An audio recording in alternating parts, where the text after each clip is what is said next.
Hello friends, എല്ലാവർക്കും കാറ്റത്തേക്കിടിക്കൂടിന്റെ നാളത്തെ episode റിവ്യൂയിലേക്ക് സ്വാഗതം. ഈ റിവ്യൂ നിങ്ങൾക്ക് ഇഷ്ടമായെങ്കിൽ ലൈക്ക് ചെയ്തും സബ്സ്ക്രൈബ് ചെയ്തും സപ്പോർട്ട് ചെയ്യണേ. രാവിലെ നിധിയെ കാണാനായി ഹോസ്റ്റലിലേക്ക് വരികയാണ് ഭാസ്കരൻ. ജനലിലൂടെ ഭാസ്കരനെ കാണുന്ന നിധി താഴേക്ക് ഇറങ്ങി വരുമ്പോൾ അരികിലേക്ക് വന്ന ഭാസ്കരൻ ചോദിക്കുന്നു, മോളെ നിധി, ഇതാണോ മോളുടെ ഹോസ്റ്റല്? ഞാൻ സുഭാഷിനോട് ചോദിച്ചു. സുഭാഷ് പറഞ്ഞില്ല. ഞാൻ പിന്നെ അന്വേഷിച്ച് കണ്ടുപിടിച്ചതാ. നിധി ചോദിക്കുന്നു, ഇത്ര രാവിലെ നിങ്ങൾ ഇവിടെ എന്ത് ചെയ്യുക? ഈ സമയത്ത് സാധാരണ എഴുന്നേൽക്കാറ് പോലും ഇല്ലല്ലോ. അവൾ ഭാസ്കരൻ പറയുകയാണ്, മോളെ കാണാൻ വന്നതാ. നിധി ചോദിക്കുന്നു, എന്നെ കാണാനോ? സോറി, അച്ഛനെ എനിക്ക് അകത്തേക്ക് വിളിക്കാൻ പറ്റില്ല. ഇത് ലേഡീസ് ഹോസ്റ്റലല്ലേ, വാർഡൻ സമ്മതിക്കില്ല. അപ്പോൾ ഭാസ്കരൻ പറയുകയാണ്, അതൊന്നും സാരമില്ല മോളെ, ഞാൻ എന്താ ഹോസ്റ്റലിൽ ചുറ്റിക്കാണാൻ വന്നതാണോ? മോളെ കണ്ട് സംസാരിക്കാനായിട്ടാ വന്നത്. എന്നോട് എന്താ സംസാരിക്കാനുള്ളതെന്ന് നിധി ചോദിക്കുമ്പോൾ ഭാസ്കരൻ ചോദിക്കാണ്, മോൾ ഇങ്ങനെ പെട്ടെന്ന് വീട് വിട്ടിറങ്ങി ഹോസ്റ്റലിലൊക്കെ വന്ന് താമസിക്കണമായിരുന്നോ? അപ്പൊ നിധി പറയുകയാണ്, കാണാൻ ചെറുതാണെങ്കിലും എല്ലാ സൗകര്യങ്ങളും ഉണ്ട് റൂമില്. ഇത് കേട്ട ഭാസ്കരൻ പറയുകയാണ്, അത്രയ്ക്ക് ദേഷ്യം ഉണ്ടായിരുന്നു മോക്ക്. സുധീഷ് അങ്ങനെ പെരുമാറിയത് കൊണ്ടല്ലേ മോള് വീട്ടിൽ നിന്ന് ഇറങ്ങി പോന്നത്. അവൻ അങ്ങനെ പെരുമാറിയതിന് അവൻ കാരണമല്ല, ഞാനാ കാരണം. എന്താണെങ്കിലും അവൻ മോളെ കല്യാണം കഴിച്ചു കൂട്ടിക്കൊണ്ട് വന്നതല്ലേ. നിങ്ങളുടെ കല്യാണം എങ്ങനെ വേണമെങ്കിലും നടന്നതായിരിക്കാം, പക്ഷെ എന്താണെങ്കിലും അവന്റെ ഭാര്യ മോളല്ലേ. അപ്പൊ നിധി പറയുകയാണ്, അങ്ങനെയൊന്നുമില്ല, അന്നത്തെ സാഹചര്യത്തിൽ ഞങ്ങൾ കല്യാണം കഴിക്കേണ്ടി വന്നു. ഇത് കേട്ട ഭാസ്കരൻ പറയുകയാണ്, അതെ, നീ അങ്ങനെ ചിന്തിച്ചോ? എല്ലാ ആണുങ്ങളും അങ്ങനെ ചിന്തിക്കണമെന്നില്ല. അവനതിന്റെ ഇഷ്ടമായിരിക്കാം, അവൻ അവന്റെ ഭാര്യയായിട്ടായിരിക്കും നിന്നെ കാണുന്നത്. ഇത് കേട്ട നിധി പറയുകയാണ്, നിങ്ങൾ ഇല്ലാത്തതൊന്നും സങ്കല്പിച്ചുണ്ടാക്കണ്ട. അപ്പോൾ ഭാസ്കരൻ പറയുകയാണ്, മോളെ, സുധീഷ് വെറുതെ ഇരുന്നതാ, ഞാൻ അവനെ എരികേറ്റി വിട്ടത്. കല്യാണം കഴിച്ചു കൊണ്ടുവന്നിട്ട് നിന്റെ ഭാര്യ നിന്നോട് സംസാരിക്കുന്നില്ല, കണ്ട ഭാവം പോലും ചില സമയത്ത് കാണിക്കുന്നില്ല, നിന്നെ അവഗണിക്കുകയല്ലേ. ഇങ്ങനെയായാൽ ശരിയാകുമോ? നിങ്ങൾ ഒരുമിച്ച് ഒരു കുടുംബമായി ജീവിക്കേണ്ടെന്നൊക്കെ ഞാനാ ചോദിച്ചത്. ഇതിനപ്പുറത്തേക്ക് എനിക്ക് നിന്നോടൊന്നും പറയാൻ പറ്റില്ല. അവൻ അന്ന് അങ്ങനെയൊക്കെ പെരുമാറാൻ കാരണക്കാരൻ ഞാനാ. അവനെ മോളെ തെറ്റിദ്ധരിക്കരുത്. നിധി ചോദിക്കുന്നു, മകനെ രക്ഷിക്കാൻ വേണ്ടി വന്നതാണോ, അതോ ഇങ്ങനെയൊക്കെ പറയണമെന്ന് പറഞ്ഞ് സുധീഷ് ഇങ്ങോട്ട് പറഞ്ഞു വിട്ടോ? അപ്പൊ ഭാസ്കരൻ പറയുകയാണ്, മോളെ, അവനൊന്നും പറഞ്ഞു വിട്ടിട്ടല്ല ഞാൻ വന്നത്. എന്നെ കുറിച്ച് മോക്കറിയില്ലേ? അവൻ പറഞ്ഞു വിട്ടാൽ ഉടനെ ഞാൻ വന്ന് സംസാരിക്കോ? മോള് പെട്ടെന്ന്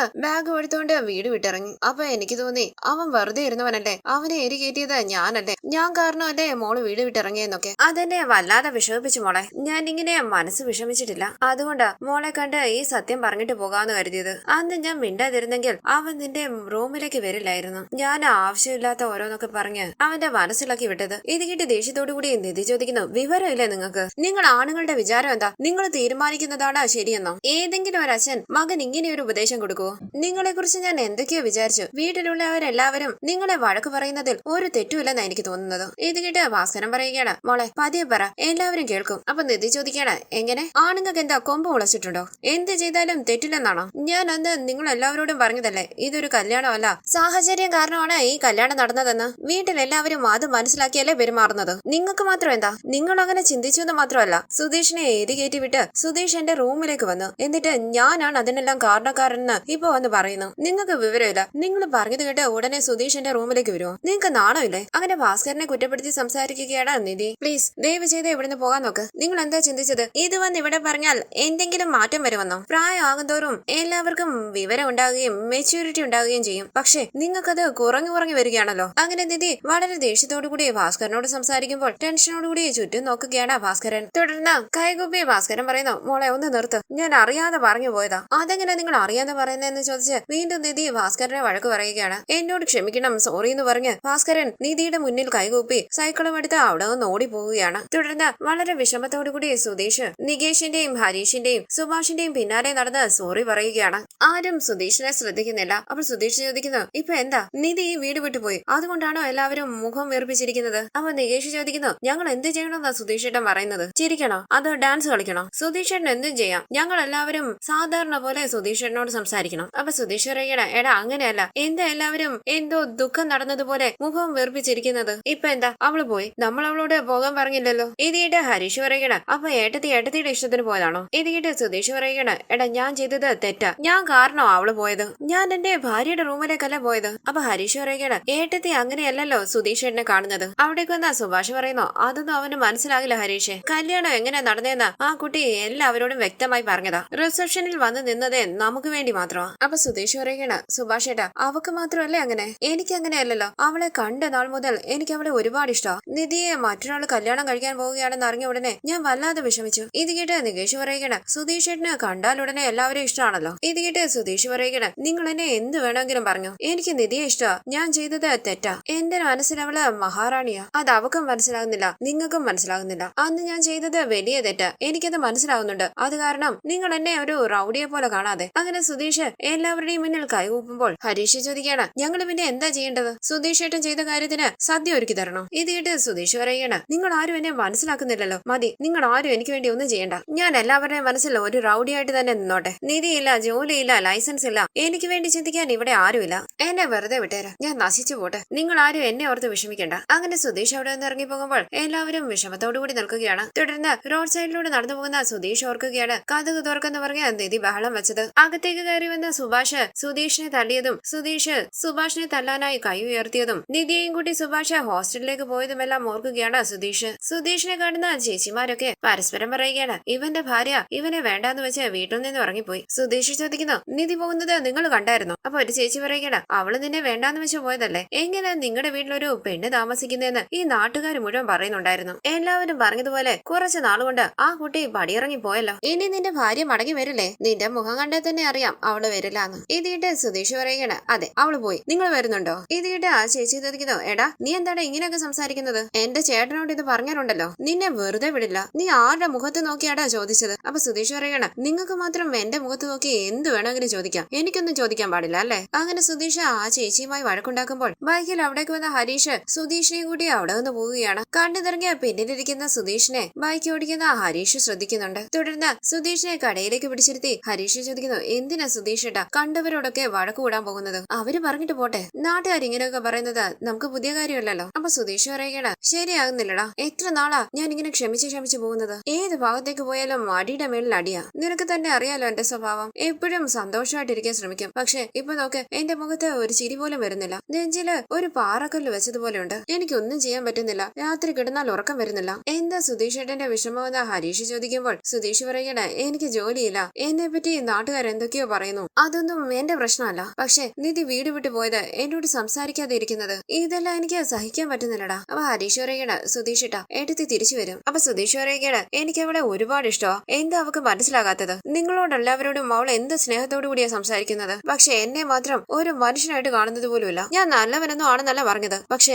നിധിയുടെ കാര്യത്തിൽ ഞാൻ ഒരു തെറ്റും ചെയ്തിട്ടില്ല. അപ്പൊ ഹരീഷ് പറയുകയാണ്, സുധീഷേട്ടനെ അത് വിട്, സുഭാഷേട്ടനെ കാണുന്നത് പോലെ അല്ലല്ലോ ഏട്ടത്തി സുധീഷേട്ടനെ കാണുന്നത്, അത് ഭാഗ്യമെന്ന് വിചാരിച്ചോ? അപ്പൊ സുധീഷ് പറയുകയാണ്, അതിനു മുമ്പേ നിധി തന്നെ വീട് വിട്ടു പോയല്ലോ. അപ്പൊ ഹരീഷ് പറയുകയാണ്, സുധീഷേട്ടൻ ഒന്ന് സമാധാനിക്ക്, എല്ലാം പതിയെ ശരിയാകും. ഏട്ടത്തി ഉറപ്പായും തിരിച്ചു വരും. ഏട്ടത്തി തിരിച്ചു വന്നതിന് ശേഷം സുധീഷേട്ടന് ഏട്ടത്തി ഇഷ്ടമാണെന്നുള്ള കാര്യം പറയണം. അപ്പൊ സുധീഷ് പറയുകയാണ്, അതിന്റെ ഒരു കുറവേ ഉള്ളൂ. അങ്ങനെ നിധി തിരിച്ചു വന്ന് എനിക്ക് നിധിയെ ഇഷ്ടമാണെന്ന് പറഞ്ഞാൽ അപ്പൊ തന്നെ നിധി തിരിച്ചു പോകും. അപ്പൊ ഹരീഷ് പറയുകയാണ്, ആദ്യം സുധീഷേട്ടൻ ഏട്ടത്തി ഇഷ്ടമാണെന്ന് പറ. ഇഷ്ടമല്ല എന്ന് പറഞ്ഞാൽ അതിനനുസരിച്ച് നമുക്ക് എന്തെങ്കിലും ചെയ്യാം. വന്ന ഉടനെ പറയണ്ട, പതിയെ സമയം എടുത്ത് പറഞ്ഞാൽ മതി. പക്ഷെ പറയണം, ഏട്ടത്തിയെ സുധീഷേട്ടൻ കല്യാണം കഴിച്ച കാര്യം എല്ലാം മറന്നേക്ക്. ആദ്യമായിട്ട് ഏട്ടത്തിയെ കണ്ട് ഇഷ്ടപ്പെട്ടതാണെന്ന് വിചാരിച്ച് സുധീഷേട്ടന്റെ മനസ്സിലുള്ള കാര്യം ഏട്ടത്തിയോട് പറ. പതിയെ കാര്യങ്ങൾ പറഞ്ഞ് മനസ്സിലാക്കുമ്പോൾ ഏട്ടത്തിയും സുധീഷേട്ടനെ മനസ്സിലാക്കും. അപ്പൊ സുധീഷ് പറയുകയാണ്, നിന്നോടൊക്കെ ഉപദേശം ചോദിക്കേണ്ടി വരുമെന്ന് ഞാൻ ഒരിക്കലും വിചാരിച്ചില്ല. അപ്പൊ ഹരീഷ് പറയുകയാണ്, കേക്കണ്ട, പോയി അടി വാങ്ങിക്ക്, നാട്ടുകാരുടെ കയ്യിൽ നിന്നും തല്ല് കിട്ടുമ്പോ ശരിയായിക്കോളും. ഈ സമയം അവിടേക്ക് വന്ന നീതു ചോദിക്കുന്നു, ഗുഡ് മോർണിംഗ്, രാവിലെ തന്നെ ഇങ്ങ് വന്നോ? അപ്പൊ സുധീഷ് പറയുകയാണ്, ഇത് എന്റെ അനുജന്റെ കടയാ, ഞാൻ ഇവിടെ വരും. നീ എന്താ ഇത്ര രാവിലെ ഇവിടെ വന്നേക്കുന്നേ? നിനക്ക് വേറെ ജോലിയൊന്നുമില്ലേ? സുധീഷേട്ട ഒന്നും മിണ്ടാതിരിക്കുന്ന ഹരീഷ് പറയുമ്പോൾ നീതു പറയുകയാണ്, അങ്ങനെ പറഞ്ഞു കൊടുക്കു ഹരീഷെ. എന്നെ വഴക്ക് പറഞ്ഞാൽ ഹരീഷ് വെറുതെ ഇരിക്കുമെന്നാണോ വിചാരം? ഹരീഷിന് ദേഷ്യം വരും, അതറിയാലോ. അപ്പൊ സുധീഷ് പറയുകയാണ്, എന്നും രാവിലെ ഇവിടെ വരും, രാത്രിയായാൽ മണിക്കൂറുകളോളം ഫോണിൽ സംസാരിച്ച് അവനെ ഉറങ്ങാൻ സമ്മതിക്കില്ല. അവൻ അവന്റെ ജോലികൾ ചെയ്യണ്ടേ? നീതു ചോദിക്കുന്നു, ഞാൻ നിങ്ങളോടാണോ സംസാരിക്കുന്നത്? ഹരീഷിനോടല്ലേ സംസാരിക്കുന്നത്? സുധീഷ് പറയുന്നു, മര്യാദയ്ക്ക് നീ ഇവിടുന്ന് പോയിക്കോ, ഞാൻ ഇനി ഇവിടെ ഉള്ളപ്പോൾ നീ ഈ ഭാഗത്തേക്ക് വന്നു പോകരുത്. ഇത് കേട്ട് ഹരീഷ് പറയുകയാണ്, സുധീഷേട്ടൻ കുറച്ച് ദേഷ്യത്തില, ഇപ്പൊ നീതു പോ. നീതു ചോദിക്കുന്നു, ഇയാളുടെ മൂഡ് ശരിയല്ലെങ്കിൽ നമുക്ക് സംസാരിച്ചൂടെ? വെറുതെ വഴക്കുണ്ടാക്കാൻ നടക്കുക. ഹരീഷ്, ഞാൻ പോയിട്ട് വരാന്ന് പറഞ്ഞ് പുഞ്ചിരിച്ച് നീതു അവിടെ നിന്ന് പോവുകയാണ്. തുടർന്ന് നിധിയെ കാണാനായി ഓഫീസിന് പുറത്ത് വന്നിരിക്കുകയാണ് സുധീഷ്. പുറത്തേക്ക് ഇറങ്ങി വന്ന ദിവ്യ സുധീഷിനെ കാണുകയും സുധീഷ് നിധിയെ കുറിച്ച് ചോദിക്കുകയുമാണ്. നിധി അകത്തുണ്ടെന്ന് ദിവ്യ പറയുമ്പോൾ സുധീഷ് ചോദിക്കുന്നു, നിധിയോടൊന്ന് പുറത്തേക്ക് ഇറങ്ങി വരാൻ പറയാൻ പറ്റുമോ? അപ്പൊ ദിവ്യ പറയണം, അകത്തേക്ക് വന്നോ, അകത്ത് വെയിറ്റിംഗ് ഏരിയ ഉണ്ട്. അപ്പൊ സുധീഷ് പറയണം, അതൊന്നും വേണ്ട, ഞാൻ ഇവിടെ തന്നെ നിന്നോളാം, നിധിയോടൊന്ന് ഇങ്ങോട്ട് വരാൻ പറഞ്ഞാൽ മതി. പെട്ടെന്ന് വരണമെന്നില്ല, ഫ്രീ ആകുമ്പോ വന്നാ മതി, ഞാൻ ഇവിടെ നിൽപ്പുണ്ടെന്ന് മാത്രം പറഞ്ഞാൽ മതി. തുടർന്ന് നിധിയുടെ അരികിലേക്ക് വന്ന ദിവ്യ സുധീഷ് പുറത്ത് നിൽക്കുന്ന കാര്യം പറയുകയാണ്. നിധി ഞെട്ടി അകത്ത് കയറി വന്നോ എന്ന് ചോദിക്കുമ്പോൾ ദിവ്യ പറയുകയാണ്, ഇല്ല, ഗേറ്റിന് പുറത്ത് നിൽക്കുക. ദിവ്യയോട് എന്തെങ്കിലും പറഞ്ഞോന്ന് നിധി ചോദിക്കുമ്പോൾ ദിവ്യ പറയുകയാണ്, ഇല്ല, എനിക്ക് നിധിയെ കാണണമെന്ന് പറഞ്ഞതേ ഉള്ളൂ, ഞാൻ അകത്തേക്ക് വിളിച്ചു, പക്ഷെ വന്നില്ല. ഓക്കെ, താങ്ക് യു, ഞാൻ കണ്ടോളാന്ന് പറഞ്ഞ് നിധി ഓർക്കുകയാണ് സുധീഷ് മദ്യപിച്ച് റൂമിലേക്ക് കയറി വന്നതും പ്രശ്നങ്ങൾ ഉണ്ടാക്കിയതും. തുടർന്ന് നിധി മനസ്സിൽ പറയുന്നു, ഞാൻ പുറത്തേക്ക് ചെന്നില്ലെങ്കിൽ സുധീഷ് അകത്തേക്ക് കയറി വരും, അത് പിന്നെ വലിയ തലവേദനയാകും, ഞാൻ തന്നെ പുറത്തേക്ക് പോകാം, അതാ നല്ലത്. അങ്ങനെ നിധി പുറത്തേക്ക് ഇറങ്ങി വരുമ്പോൾ വിഷമത്തോടുകൂടി നിധിയുടെ അരികിലേക്ക് വന്ന സുധീഷ് പറയുന്നു, നിധി സോറി, ഞാൻ ഇവിടെ വരാൻ പാടില്ലെന്നാ തോന്നിയത്. പക്ഷേ നിധി എവിടെയാണെന്ന് എനിക്കിപ്പോ അറിയില്ല. അതുകൊണ്ടാണ് ഞാൻ ഓഫീസിലേക്ക് തന്നെ വന്നത്. ഫോൺ വിളിച്ചാൽ നിധി എടുക്കുന്നില്ല, മെസ്സേജ് ചെയ്താൽ റിപ്ലൈ ചെയ്യുന്നില്ല. അതുകൊണ്ടാണ് ഞാൻ നേരിട്ട് വന്നത്. നിധി ഹോസ്റ്റലിലേക്ക് പോകുന്ന ഞാൻ ഒരിക്കലും വിചാരിച്ചില്ല. നമ്മുടെ വീട് വിട്ട് നിധി പോയത് എന്നെ വല്ലാതെ വിഷമിപ്പിച്ചു. നിധി ഈ തീരുമാനം എടുക്കാൻ കാരണക്കാരൻ ഞാനാ. നിധി ചോദിക്കുന്നു, സുധീഷിന് ഇപ്പൊ എന്താ വേണ്ടത്? വന്ന കാര്യം പറഞ്ഞിട്ട് പോകാൻ നോക്ക്. ഇത് ഞാൻ ജോലി ചെയ്യുന്ന ഓഫീസാ. ഇവിടെ പേഴ്സണൽ കാര്യങ്ങൾ സംസാരിച്ചുകൊണ്ട് നിൽക്കാൻ പറ്റില്ല. അപ്പൊ സുധീഷ് പറയുകയാണ്, ഇല്ല നിധി, ഞാൻ പ്രശ്നം ഉണ്ടാക്കാനോ നിധിയെ ഇറിറ്റേറ്റ് ചെയ്യാനോ അല്ല ഇവിടെ വന്നത്. അന്ന് ഞാൻ നിധിയോട് വളരെ മോശമായാണ് പെരുമാറിയത്. എനിക്ക് അതിനെക്കുറിച്ച് ഓർക്കുമ്പോൾ എന്നോട് തന്നെ വെറുപ്പ് തോന്നുവാ. ഞാൻ ചെയ്തത് വലിയ തെറ്റാ. അതോർത്ത് ഞാൻ വല്ലാതെ ഡിസ്റ്റർബായി. ഞാൻ പറയുന്നത് സത്യമാ നിധി, സോറി. ഇത് പറയാൻ വേണ്ടിയാ ഞാൻ ഇന്നലെ മുതൽ ശ്രമിക്കുന്നത്. ദയവ് ചെയ്ത് എന്നോട് ക്ഷമിച്ചെന്ന് പറ പ്ലീസ്. ഞാൻ ഉടനെ പൊയ്ക്കോളാം. അപ്പൊ നിധി പറയണ, എപ്പോഴും സുധീഷിന്റെ സമാധാനമാണ് പ്രധാനം. ഞാൻ ക്ഷമിച്ചെന്ന് പറഞ്ഞാൽ സുധീഷ് സമാധാനമായിട്ട് ജീവിക്കും. മറ്റുള്ളവരെ കുറിച്ച് ഒരു ചിന്തയില്ലല്ലേ? അപ്പൊ സുധീഷ് പറയണ, അയ്യോ അങ്ങനെയൊന്നുമില്ല. ഞാൻ ചെയ്ത തെറ്റോർത്ത് എനിക്ക് നല്ല വിഷമമുണ്ട്. നിധി ക്ഷമിച്ചെന്ന് പറഞ്ഞാൽ എന്റെ മനസ്സിനൊരു സമാധാനം കിട്ടും. എനിക്ക് സമാധാനത്തോടു കൂടി ജീവിക്കാൻ പറ്റുന്നില്ല നിധി. അപ്പൊ നിധി പറയണ, അത് തന്നെയല്ലേ ഞാനിപ്പോ പറഞ്ഞത്. നിങ്ങൾക്ക് നിങ്ങളുടെ സമാധാനമാണ് പ്രധാനം. മറ്റുള്ളവർ എങ്ങനെയായാലും നിങ്ങൾക്കൊന്നുമില്ല. ക്ഷമിക്കാനൊന്നും പറ്റില്ല. സുധീഷ് ചോദിക്കുന്നു, ഞാൻ എന്ത് ചെയ്താൽ നിധി എന്നോട് ക്ഷമിക്കും? അപ്പൊ നിധി പറയണ, എന്ത് ചെയ്താലും ഞാൻ ക്ഷമിക്കില്ല. ഇനി എനിക്ക് സംസാരിക്കാനൊന്നുമില്ല. ഇങ്ങനെ ഇടയ്ക്കിടയ്ക്ക് ഓഫീസിലേക്ക് വന്നാൽ ശല്യം ചെയ്യരുത്. അന്നത്തെ പോലെ ഇവിടെ ഒരു സീൻ ക്രിയേറ്റ് ചെയ്യുമോ എന്ന് ഭയന്നാ ഞാനിപ്പം സുധീഷിനോട് സംസാരിക്കാൻ വന്നത് തന്നെ. അപ്പൊ സുധീഷ് പറയുകയാണ്, നിധി സത്യമായിട്ട് ഞാൻ അങ്ങനെയൊന്നും ചെയ്യില്ല, എന്നെ ഒന്ന് വിശ്വസിക്കുക. അപ്പൊ നിധി പറയുകയാണ്, സുധീഷ് ഇവിടെ നിന്ന് പോ. ഓഫീസിലുള്ള ആരെങ്കിലും കണ്ടാൽ എനിക്കാ പ്രശ്നം. അങ്ങനെ സുധീഷിനെ പറഞ്ഞു വിട്ട് നിധി അകത്തേക്ക് പോവുകയാണ്. അയാൾ എന്തിനാ വന്നതെന്ന് ദിവ്യ ചോദിക്കുമ്പോൾ നിധി പറയുകയാണ്, ഞാൻ ഹോസ്റ്റലിലേക്ക് മാറിയില്ലേ, അതിനെക്കുറിച്ച് അന്വേഷിക്കാൻ വേണ്ടി വന്നത്. തുടർന്ന്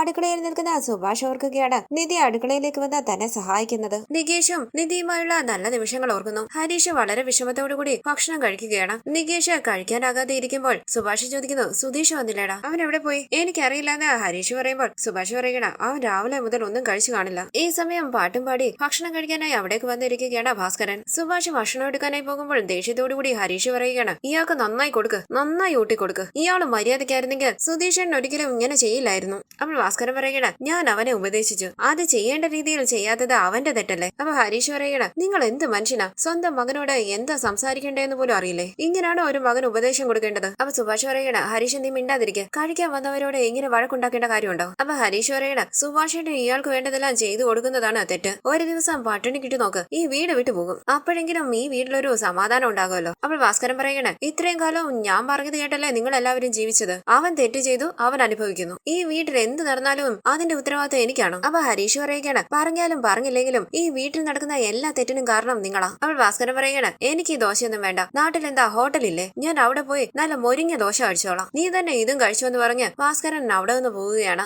സുഭാഷ് ഹരീഷിനെ കുറ്റപ്പെടുത്തുമ്പോൾ ഹരീഷ് പറയുകയാണ്, അയാൾ ഈ വീടിന് വേണ്ടി എന്തെങ്കിലും ചെയ്തിട്ടുണ്ടോ? സുഭാഷിന് മാത്രം എന്താ അയാളോട് ഇത്ര സ്നേഹം? അയാൾ എവിടെങ്കിലും പോട്ടെ, അയാൾ ഈ വീട്ടിലുള്ളിടത്തോളം കാലം ഈ വീട്ടിലെ ഒരു സമാധാനം ഉണ്ടാകില്ല. നികേഷ് ഭക്ഷണം കഴിക്കാതെ അവിടെ നിന്ന് എഴുന്നേറ്റ് പോകുമ്പോൾ സുഭാഷ് ചോദിക്കണേ, എന്താടാ ഒന്നും കഴിക്കാത്തത്? നികേഷ് പറയുകയാണ്, വിശപ്പില്ല സുഭാഷേട്ടാ, ഭക്ഷണം ഇറങ്ങുന്നില്ല. വീണ്ടും ഈ വീട് ഒരു നരകമായി. ഇനി ദിവസം ഇവിടെ വഴക്കുണ്ടാകും. പുറത്തു പോകുമ്പോൾ നാട്ടുകാർ അതിനെക്കുറിച്ച് ചോദിക്കും. വീണ്ടും നമ്മള് പഴയതുപോലെ ജീവിക്കാൻ പഠിക്കണം. അങ്ങനെ നികേഷ് അകത്തേക്ക് പോകുമ്പോൾ വളരെ വിഷമത്തോടുകൂടി മുഖത്തോട് മുഖം നോക്കുകയാണ് സുഭാഷും ഹരീഷും. ഈ സീരിയലിന്റെ കൂടുതൽ വീഡിയോസിനായി ചാനൽ സബ്സ്ക്രൈബ് ചെയ്ത് സപ്പോർട്ട് ചെയ്യണേ. താങ്ക്